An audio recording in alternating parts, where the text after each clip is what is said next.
si je? Mund ta bëj pyetje lutem? A besoni në Zot? Po, besoj. Çfarë ka ndodhur në jetën tuaj kjo mirësi që ndo? Mua më ka ndodhur një gjë që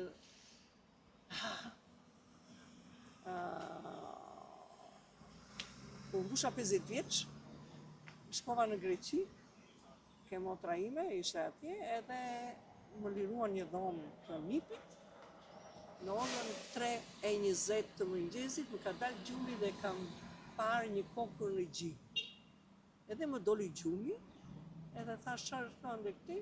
Tha motra, në që i them motrës, mos i them, më tha motra, më mirë thash t'i them, se me telefona është më keq.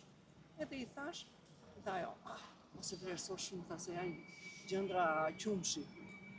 Megjithatë tha bëj një kontroll kur të shkosh në Tiranë. Erdha në Tiranë, ndoli që ishte kancer, dhe mua, vetëm Zoti më ka ndihmuar që në orën 3:20 të mëngjesit, Zoti ma çoi dorën këtu që e konstatova atë kokën. Edhe që atëherë nuk i ndajem Zotit, kam shumë besim. Shumë faleminderit. Edhe më shpëtoi, sepse më dha jetën, që unë kam 22 vjet që më operuar, dhe vetëm me ndihmën e Zotit unë jetoj akoma.